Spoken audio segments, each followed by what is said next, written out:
Begitu banyak kisah dalam kehidupan aku.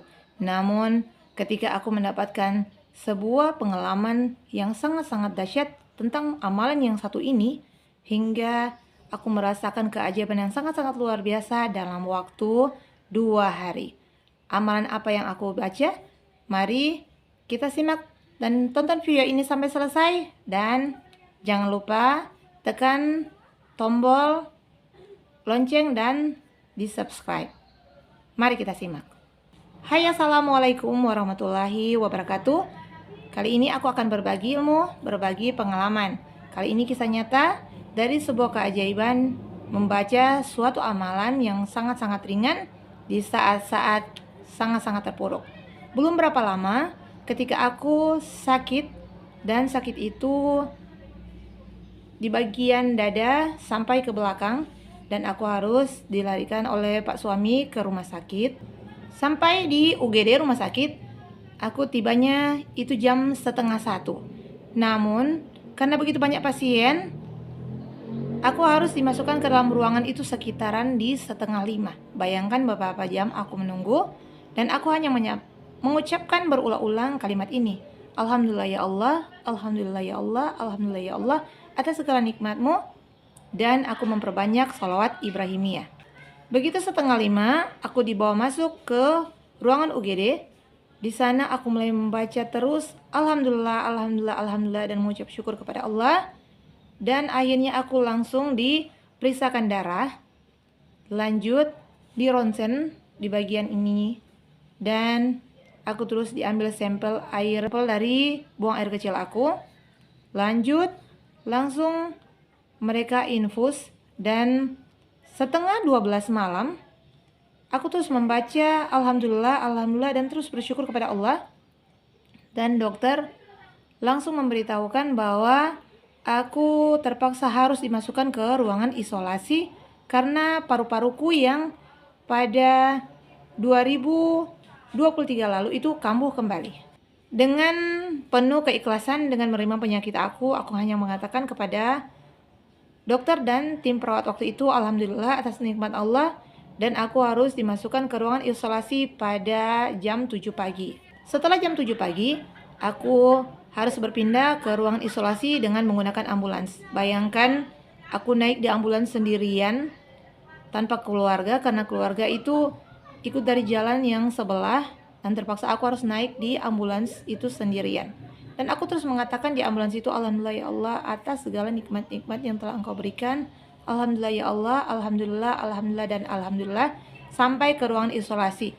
Dan Alhamdulillahnya lagi aku dimasukkan ke dalam suatu ruangan yang tidak bisa dikunjungi oleh kerabat, saudara, tetangga, ataupun siapa saja yang mau mengunjungi aku itu tidak bisa diperkenankan karena aku sudah terkunci dari dalam ruangan. Namun sangat-sangat Masya Allah, meskipun aku dalam ruangan isolasi, namun ruangan itu sangat-sangat bersih, dilengkapi dengan fasilitas-fasilitas yang sangat-sangat luar biasa. Bahkan di dalamnya itu ada AC, dan kamar mandinya itu cukup luas dan sangat-sangat bersih. Jadi aku sangat-sangat nyaman berada dalam sana. Aku terus mengatakan Alhamdulillah, Alhamdulillah, Alhamdulillah.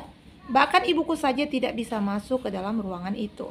Tidak pernah berhenti aku mengucapkan Alhamdulillah ya Allah, Alhamdulillah, dan dibarengi dengan salat Ibrahimiyah yang tak pernah putus-putus. Bagaimana bunyi salat Ibrahimiyah yang aku dawamkan waktu itu? Allahumma shalli ala sayyidina Muhammad wa ala sayyidina Muhammad kama shalaita ala sayyidina Ibrahim wa ala sayyidina Ibrahim, wa barik ala sayyidina Muhammad wa ala sayyidina Muhammad kama barakta ala sayyidina Ibrahim wa ala sayyidina Ibrahim fil alamina innaka Hamidun Majid. Aku terus mendawamkan salat Ibrahimiyah dan mengucapkan syukur kepada Rabb dengan mengucapkan memperbanyak Alhamdulillah.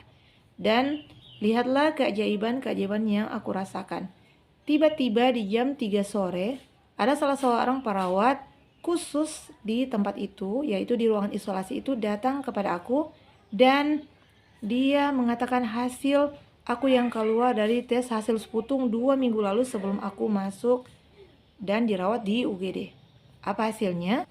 Hasilnya menyatakan bahwa aku itu telah terbebas dari penyakit paru-paru yang telah divonis dokter beberapa jam yang lalu, dan aku itu dinyatakan paru-paruku itu sudah bersih total dari penyakit paru-paru yang aku derita di tahun 2023 lalu.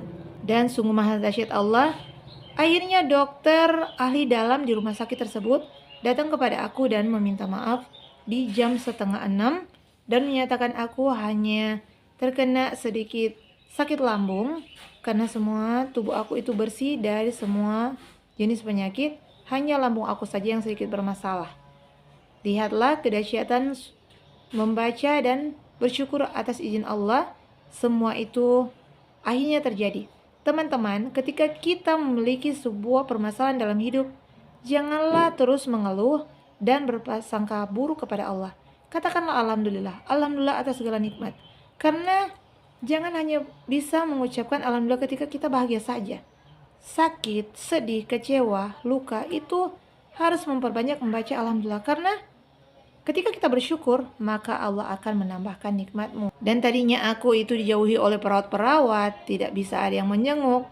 Dan akhirnya mereka datang meminta maaf padaku dan meminta aku kembali lagi ke ruangan terbaik di bagian atas dan bersebelahan dengan UGD.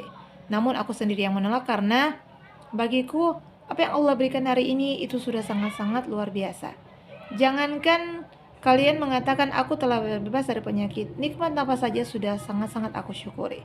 Aku belajar ini dari sebuah channel YouTube, Abundant Revolution, yaitu ketika kita mengucapkan alhamdulillah, alhamdulillah di setiap waktu kita, dan kita menjadikan ruangan diri kita itu kosong dan mengisinya dengan kita yang baru, maka lihatlah perubahan-perubahan dalam hidup itu pasti terjadi.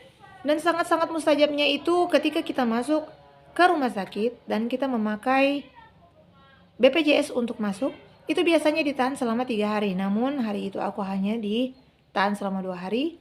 Dan dari ruang isolasi itu aku langsung diperlakukan dengan sangat-sangat baik, menerima obat lambung yang aku punya, dan aku bisa pulang ke rumah. Dan paling yang sangat-sangat membuat aku terkejut, dokter ahli dalam yang menangani aku di tahun 2023 itu sempat marah besar di rumah sakit itu karena mereka memasukkan aku di ruangan IGD tanpa diberitahukan kepada beliau terlebih dahulu. Jadi teman-teman, inilah kisah keajaiban aku, dan marilah kita sama-sama belajar ketika kita dalam keadaan apapun keadaan kita, maka perbanyaklah membaca alhamdulillah, dan lihatlah keajaiban-keajaiban yang akan datang dalam kehidupan kamu, dan perbanyaklah membaca sholawat Ibrahimiyah. Inilah pengalaman aku yang paling sangat-sangat berkesan dan sangat-sangat memberi manfaat. Semoga bisa memotivasi kalian yang sedang sakit. Bismillahirrahmanirrahim, alhamdulillahirrahmanirrahim, dan perbanyaklah membaca salawat. Wassalamualaikum warahmatullahi wabarakatuh.